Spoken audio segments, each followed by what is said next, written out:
uwo mwaka twawitiriye umwaka wa mbere mu rugendo rugana uburundi buteye imbere. Dukeneye rero indongozi zihabona, indongozi mboneza. Ntidukeneye indongozi zimwe ziza kurondera ibyicaro gusa, dukeneye indongozi mboneza. Nyakubahwa mwese ndongozi mukoraniye ngaha,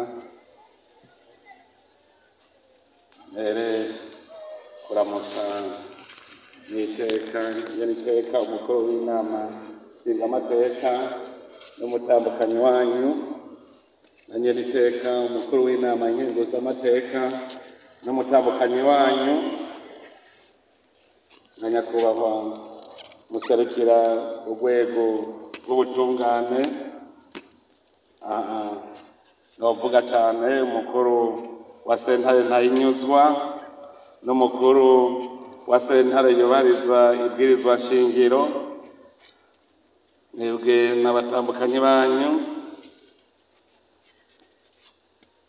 nyakubahwa muhuza w'abarundi, nka nyakubahwa mwahoze murongoye iki gihugu cacu, nyakubahwa Gayize Domisiano na nyakubahwa Ntibantunga ya Silvestre n'abatambukanyi banyu, banyakumbahwa abatambukanyi b'abahoze barongoye iki gihugu cacu,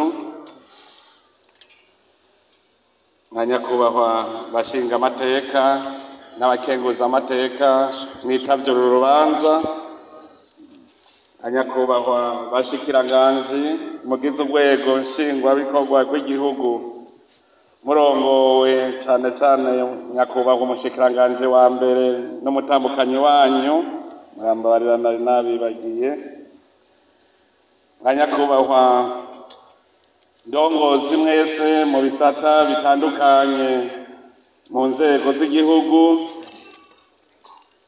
cane cane nka nyakubahwa muserukira inzego z'umutekano, aha turi kumwe n'umukuru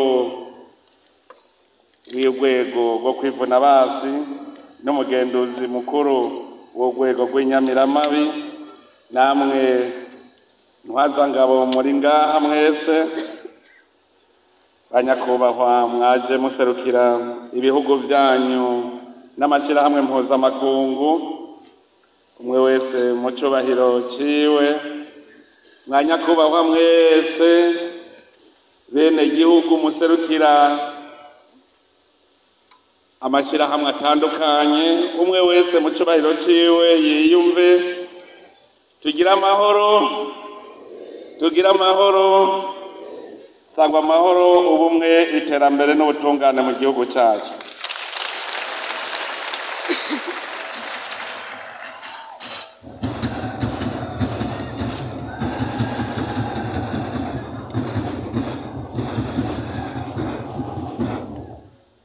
Uno munsi abarundi bose bafise akanyamuneza kadasanzwe, akanyamuneza kuko igihugu cacu carose intahe yo kwikukira, carayihabuje kuko cari gisanzwe kiyifise. None rero uno munsi twahuye kugira ngo twiginane, twibuke uwo munsi, na cane cane twibuke iyo tuva.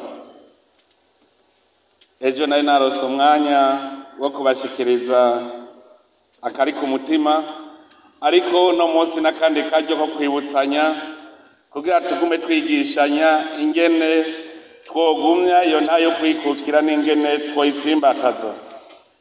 Ubwa mbere bwobwo nuko Burundi bwari bwamye bufise intayo yo kwikukira, cari igihugu cifashe, igihugu gifise ubutegetsi, igihugu abenegihugu bari abakozi bakigaburira, barigaba bakigaburira.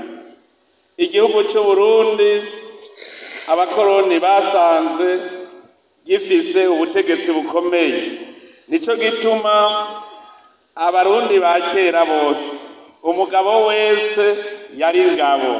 Rumariza yaraje mu Burundi ashaka abarundi atwara babagurano baje kubagira abaja, ariko abarundi baramugwanije baranka yuko hari umurundi n'umwe atwara.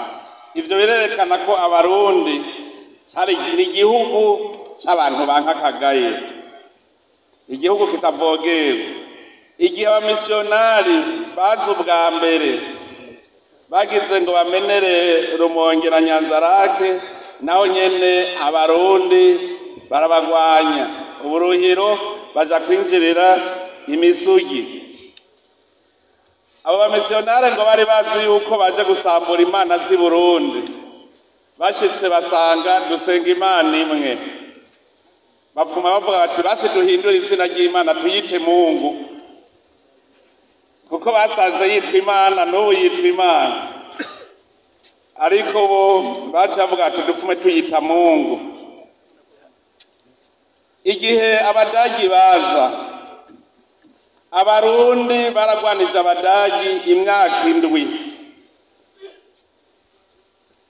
Ico gihe kirerekana neza ko hariho abarundi koko bazi no kwitangira igihugu cabo, kuko incungu ya mbere ikomeye ni Bihome wewe yemeye kwigura umwami. Murumva ko Uburundi ni igihugu c'abantu banka kagaye. Nico gituma n'umuganwa Rudoviko Rwagasore yagumye aharana kugira ngo Uburundi bugarukane iteka bwari bwanyazwe. Intahe yo kwikukira rero twayirose inyuma y'imyaka myinshi y'agahotoro n'agacinyizo k'abakoroni. Ariko naho twari turose intahe yo kwikukira, ntibyaciye bitungana, kuko uwo mugera w'igikoroni ntiwaciye uva mu Burundi. Hari imigwi ibiri. Hariho abarundi b'ibipfamutima batemera ko ako gateka k'igihugu kagaruka, hakaba n'abarundi rero b'umutima bagwaniriye iryo teka ry'Uburundi, aribo bari barongowe n'umuganwa Rudoviko Rwagasore.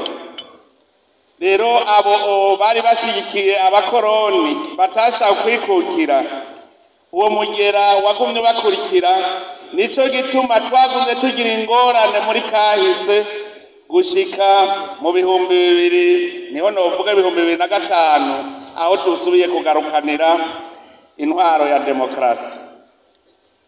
Ico gihe abarundi bose bari ngabo. Umurundi wese yagendana icumu n'umuheto, kuko yamaze ku rugamba rutera. Ubu rero mu gihugu cacu ako karanga ko gukunda igihugu no kucigura dutegerezwa gusubira kukavukisha mu mitima yacu. Murabonye ingabo z'igihugu sizi gusa, n'ingabo zizi kwitangira Uburundi, zikitangira mbere n'ibindi bihugu. Igihe twari ko dutangura kubaka izi ngabo mubona uno munsi, murazi ntivyari vyoroshe, ariko kubera uwo mutima w'abarundi wuko dutegerezwa gukingira igihugu, kubaka ingabo z'igihugu n'inyamiramabi ntivyatugoye. Ariko rero dutegerezwa kugaruka ku karanga. Nico gituma mu ngabo z'igihugu twaraye dufashe iyindi ntumbero yuko abarundi twese dutegerezwa kwiyumvamo igihugu, kandi ko dutegerezwa kugikingira no kukigwanira. Hariho rero umugwi w'inteko mu rwego bwo kwivuna basi, dushaka ko aribo bazoguma bigisha abarundi kugwanira igihugu ndetse no kugiteza imbere n'urugamba. Rero uno munsi twumve ko kwikukira no kwikurako agasuzuguro. Kugira wikureko rero agasuzuguro nuko uba wigaba ukigaburira. Nta muntu avumba bahicubahira. Muze murabe hose umuvumvyi bama bamushira ku ruhande. Nta muntu asega bahicubahiro. Akararo gatoyi notanga. Muri iyo minsi heze twahora tuza kuvumba ikibuga c'inkino z'umupira w'amaguru. Mwumve ako kamaramaza mwibaza yuko hajya badutiza twaragura muga naho twagura baguma bavuga ati none ico gihugu ntigishoboye kwigirira ikibuga c'umupira w'amaguru. Ariko abarundi mwese kubera kwanka agasuzuguro mwaraterereye turiyubakira iki kibuga, turaciyubakira none ngiki ejo twaragikwanguye, ubu hasigaye yuko rero tuzocinjira icese. Twarabonye ko ari ikibuga gikwiye kandi cemewe. Nagira mbere mumfashe dukomera amashi Imana yacu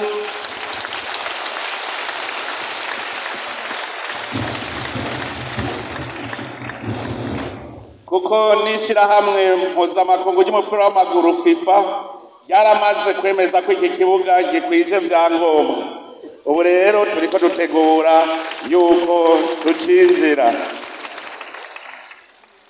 Murumva yuko kari agasuzuguro, kandi murazi yuko twavuze tuti tugira tukore igikorwa c'iteka, operation agateka. None ntimubona ko agateka turiko turakagarukana. Ndibuka ngaha ivyabona biriho abagize umugwi wari ujeje kubaka iki kibuga, ndababwiye nti dutegereza kubaka gishasha, sambura iki tubake bishasha. Bose bagiye mu kajembegete bati none tuzokurahe uburyo. Nca ndababwira nti je ndazi ko bizoshoboka, sambura. Baratinya. Umunyamabanga mukuru w'umugambwe CDF taravyibuka ejo twavye tubivuga, baratinye bose nije niyiziye turagisambura kugira tubake gishasha. Imana rero yadufashije. Mwese ndabakeje kuko mwaragiterereye, kandi iki ni ikimenyetso yuko abarundi bashoboye, n'ibindi tuzobikora kandi biruta no ngaha. Ndakeje rero abarundi bose bagiye ku kivi kugira ngo umurundi wese aronke ico afungura, kuko tugiye gusega ivyo kurya naho nyene nakagaye.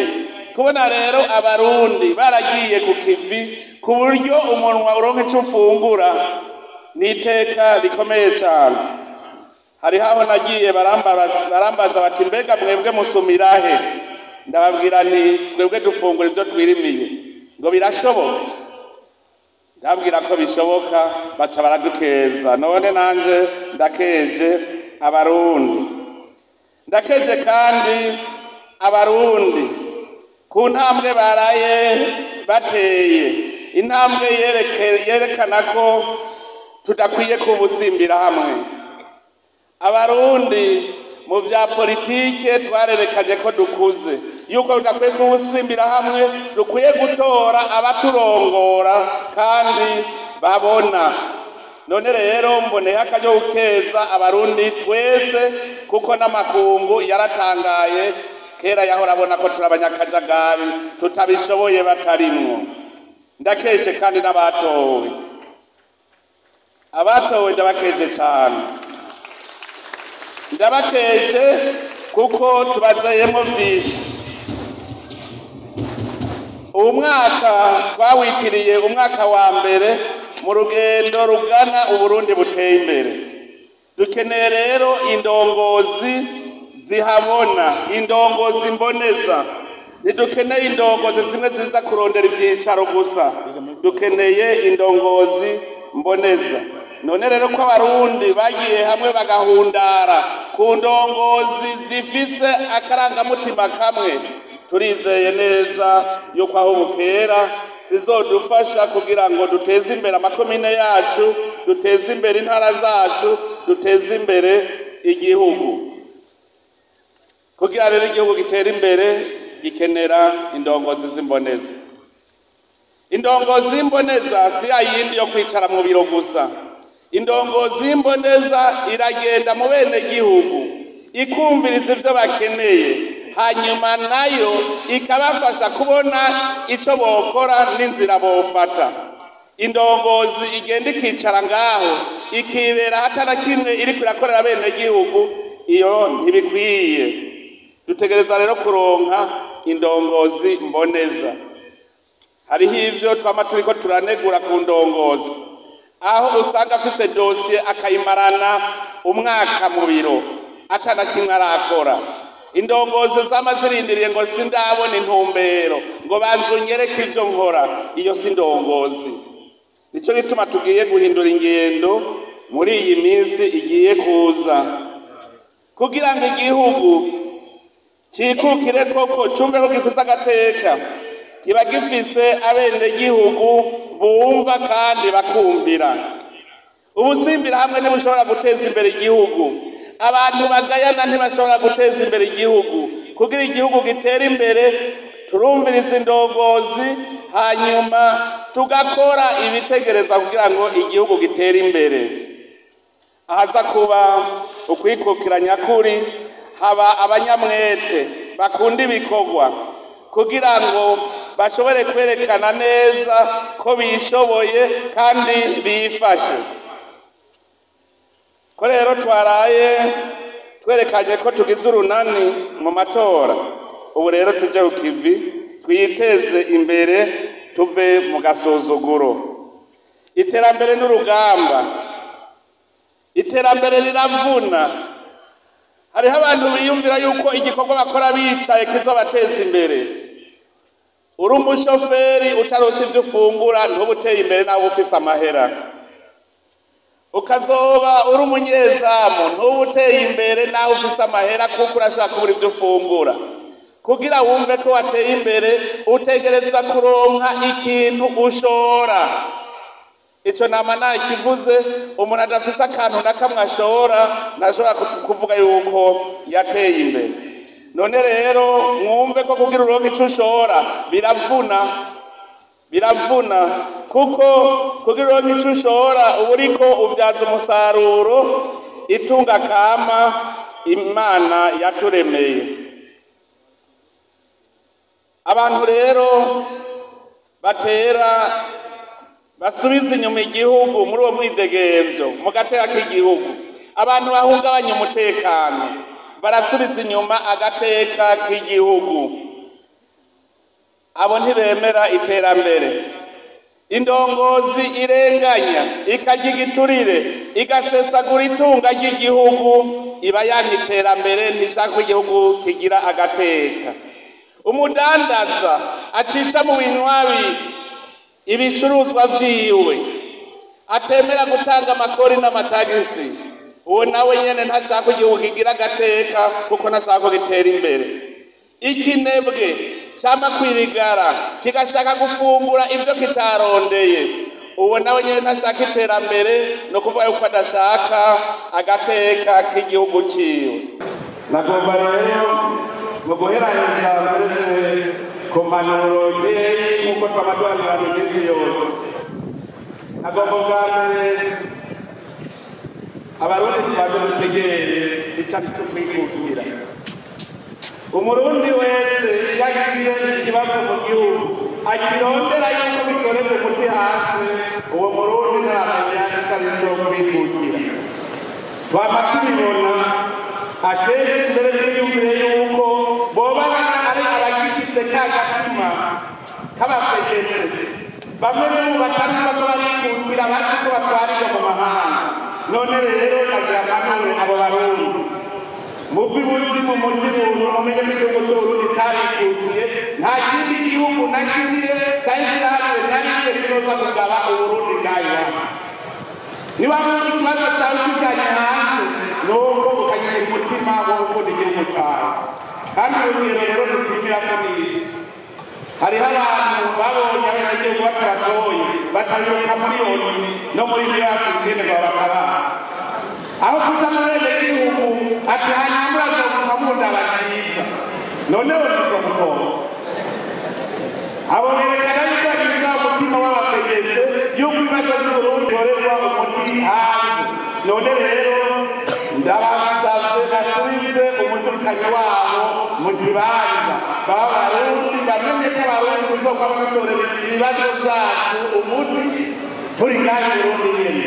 Ndetse mbere turanavyoroshe ubu twama twicaranye tuza turaganira. Ubwa kabiri ngaruka ku ndongozi, twaraye tuvuye mu matora, ubu kugira tugire iyindi ntambwe. Ubu mumenye yuko ibikorwa byose tuzobikorera mu ntara. Indongozi rero itabona hamwe bita ku kibuga aho ibikorwa bikorerwa. Iyo ndongozi yo birakizura ikaja kwiga ingene barongora abandi. N'ijambo ry'Imana handitse ngo udashoboye gutunga umuryango wawe woshobora gutunganiriza abagizwe. Handitse kandi ngo ugutanga bisumba guhabwa. None uzotanga iki udafise? Indongozi rero uno munsi ndabasabye nimwamusaka ko Burundi bugira agateka, nimwamusaka ko tuba tunasuzuguro, mwese muteze kw'ivi, ntihagire umuntu azosubira kumarana dosiye indwi, ntihagire kandi n'uwuzosubira kurondera igiturire cyangwa gusesagura itunga ry'igihugu. Tutubahe amahera y'igihugu ayo amahera twatse abarayiye. Ubu rero narabivuze ntituzohimanga ko umuntu ntazoba yaje mu mabanga uyu munsi agatukura ejo arataha mu bimeri.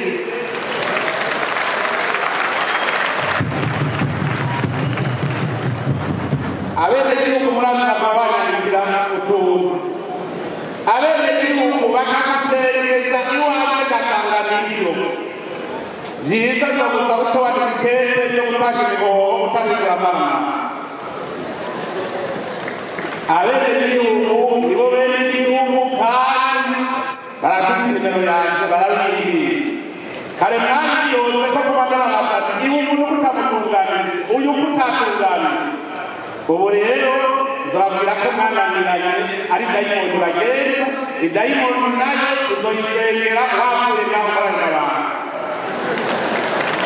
Uzoyisengera idayimoni ni neza basenga.